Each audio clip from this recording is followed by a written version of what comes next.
안녕하세요. 곽길섭 북한영롱TV의 곽길섭입니다. 오늘은 8.15 해방 75주년이 되는 뜻깊은 날입니다.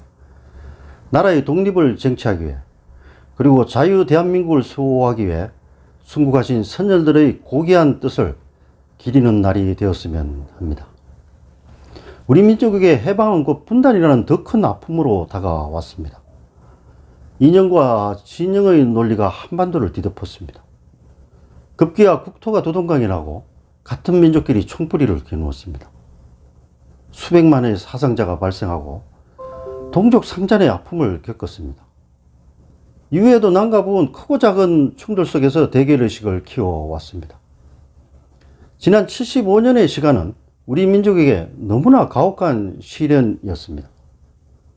그 사이에 당국과 민간 사이에 대화와 교류 협력이 이루어졌지만 이벤트 수준에 머물렀습니다.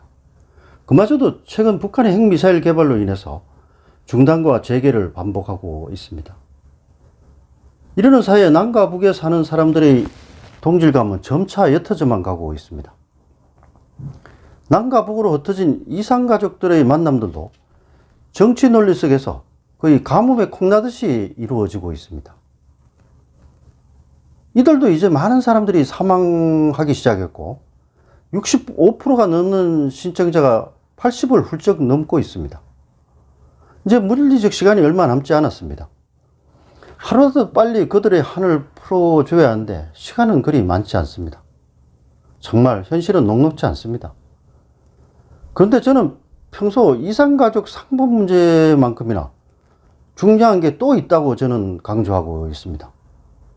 그것은 바로 우리 민족사를 짊어지고 세계사를 새로 써 나가야 할 새 세대들이 지난 해방 이후 75년 동안 거의 교류가 없었다는 점입니다.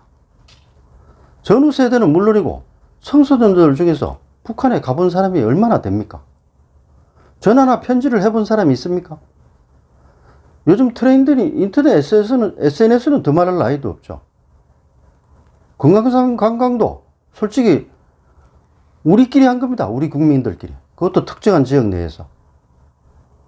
극히 일부의 관료, 기업가, 체육인, 종교인들이 특정 목적, 특정한 계기에 특정한 곳을 방문한 게 고작입니다. 그야말로 북한은 우리에게 저 하늘나라에 있는 달나라와 같은 존재가 아닐까요? 대한민국 국민들은 글로벌 세계화 물결 속에서 세계 곳곳을 누비고 있습니다.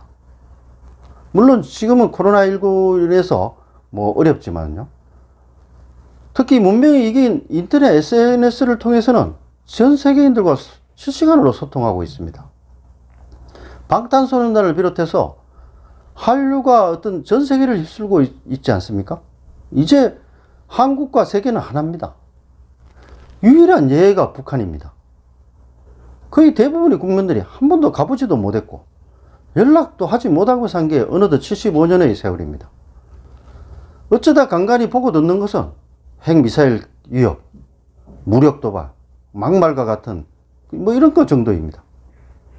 그리고 우리 정부의 상식을 뛰어넘는 애처로운 인내심, 평화 통일을 갈구하는 메아리 없는 외침만 우리는 계속 듣고 있습니다. 이러한 현실이 자라나고 있는 새 세대, 미래 대한민국을 책임질 청소년들의 마음속에 어떻게 다가갔을까요? 북한은 우리를 힘들게 하는 존재이다. 북한은 골칫덩어리이다. 한 번도 안 가봤는데 친구도 없는데 무슨 정이 들겠냐? 통일은 꼭 해야 하나? 우리가 손해보는 건 아닙니까? 전쟁만 일어나지 않는다면 지금처럼 사는 게 더 좋은 게 아닌가요? 제가 만난 상당수 젊은 친구들의 솔직 토크입니다. 공식 여론조사에서는 선생님들이나 친구들을 의식해서 답변을 조금 각색은 한다고 합니다. 이렇게 분식을 해도 여론조사 결과를 보면은 그들의 속마음이 상당히 읽혀집니다. 예를 들어 교육부와 통일부가 지난 2월 달에 발표한 그 여론조사 결과를 보면요. 통일의 필요성은 절반 정도인 55.5%만 필요하다고 응답했습니다. 북한은 우리에게 어떤 대상인가 하는 질문에 대해서는 경계해야 할 대상이 35.8%입니다. 적이라는 답변도 8.1%나 되었습니다. 북한하면 떠오르는 이미지도 전쟁, 독재, 한민족, 가난 순이었습니다. 이와 관련해서 통일부는 적경제대라든지 뭐 이런 곳에 현장 체험 교육하고 통일 수업을 활성화해가지고 평화 통일에 대한 학생들의 공감대를 확산해 나갈 계획이라고 밝혔습니다. 정말 도식적인 대책입니다. 색상머리 생각일 뿐입니다. 젊은 사람들이 변화한 사고방식과 경험 등을 일체 고려치 않은 천편일률적인 대응이라고 저는 생각됩니다. 기성세대의 관점에서 젊은 세대를 재단하고 기성세대의 관점을 주입하려는 것일 뿐입니다. 저는 강조합니다. 당연히 이러한 조치들은 취해 나가야 합니다. 그러나 보다 근원적으로는 접근해야 합니다. 발상의 전환을 해야 한다고 생각합니다. 민족보다는 글로벌 디지털인, 이념과 명분보다는 실용과 실익을 존중하는 세대 아닙니까? 이른바 이런 Z세대에게 기성세대의 관점을 주입하는 교육으로는 이제 분명히 한계가 있습니다. 저는 차라리 기성세대가 이제 젊은 세대의 관점에 맞춰야 된다, 이렇게 생각합니다. 정말 발상을 획기적으로 전환해야 할 때라고 생각합니다. 개인주의와 디지털 마인드로 무장한 젊은 세대 아닙니까? 개인주의와 디지털 마인드를 폄하해서는 안 됩니다. 이것이 대세입니다. 이걸 무기로 해서 전 세계에 한류 열풍을 뿌리고 있는 우리 자랑스러운 새 세대들 아닙니까? 기성세대들은 기성세대 산업화 민주화할 때 강했지만은 지금 디지털 세계화 시대에는 젊은이들이 더 강한 것입니다. 젊은이들이 더 유능한 것입니다. 기성세대가 젊은 사람들의 생각을 받아들여야 할 때라고 저는 생각합니다. 평화 통일, 말처럼 쉬운 일이 아닙니다. 그리고 시쳇말로 돈을 쫓으면 돈이 달아난다는 말도 있지 않습니까? 우리 기성세대들 예나 지금이나 평화 통일만 외칩니다. 그 메아리 없는 외침이라고 젊은이들이 생각하지 않을까요? 저는 서독처럼 통일을 목표로 내세우지 말고 조용하게 자유롭고 풍요로운 대한민국을 건설해 나가고 실질적인 남북 교류 협력, 인도적 지원을 해 나가면 된다고 생각합니다. 왜 북한한테 매달리고 북한한테 구걸하고 교류 협력하자고 구걸하고 또 어떤 거 되면은 정말 막말도 참고 이래서 되겠습니까? 저는 차라리 지금부터는 젊은 세대의 관점을 차라리 30대가 통일부 장관이 됐으면 하는 그런 심정도 있습니다. 그래서 저는 오늘 8.15 해방 75주년을 맞아서 제의합니다.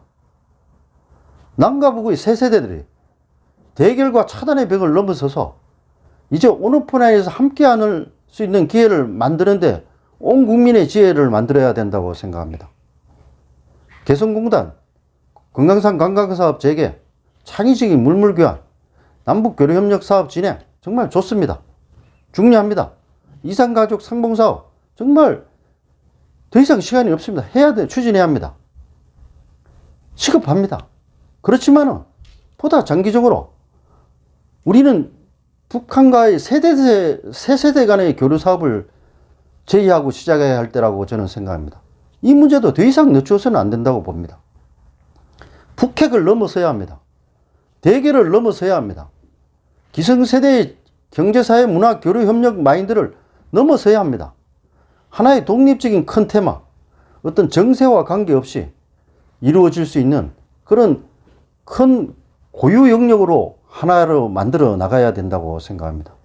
물론 쉽지 않은 일입니다. 북한이 외부 사조 오염을 우려해서 새세대 고려에 호응하지 않을 가능성이 크지 않습니까? 그렇지만 이런 고정관념에서 벗어나야 된다고 생각합니다. 미리 걱정할 필요가 없습니다.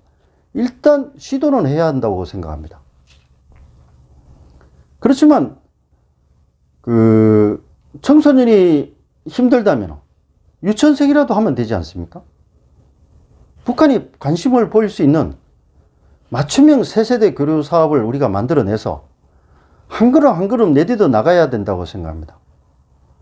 북한의 핵기업과 미사일, 막말 폭탄 속에서 어린이와 청소년들의 마음 한켠에 어떤 추억과 희망을 만들어주는 것은 우리 기성세대의 역사적 책무입니다. 미래 세대에게 통일 한국의 꿈을 만들어줘야 합니다. 안보를 튼튼히 하면서 북한과 전쟁을 할 수 있다는 그런 마음을 가지고 튼튼히 안보를 구축하면서 어떤 자라나는 새 세대들에게 꿈과 희망을 만들어주고 추억을 만들어주는 일은 같이 병행해 나가야 되는 겁니다. 이것도 절대로 이분법적으로 봐서는 안 됩니다. 핵 문제와 인도적 교류 사업, 특히 새 세대 교류 사업은 같이 갈 수 있는 사업입니다. 안보도 튼튼히 하면서 교류 협력을 해나간다. 실제로 뭐 어떤 물물 교환을 하고 북한에 달러가 들어가고 이런 것보다는 저는 이게 낫다고 생각합니다. 북한은 선뜻 내키지 않을지 모르지만 끊임없이 우리가 이 이야기를 하면 이 문제만큼은 북한에서도 어느 순간에 양보를 할 수 있지 않을까. 저는 이런 생각을 해봅니다. 그래서 오늘은 이런 새세대 방송 교류 사업의 그 의의와 필요성을 강조하는 수준에서 일단은 마치고요. 다음 시간에 제가 좀 더 구체적인 방안을 만들어서 한번 여러분들과 이야기를 나눠보는 시간을 가질까 합니다. 경청해 주셔서 대단히 감사합니다.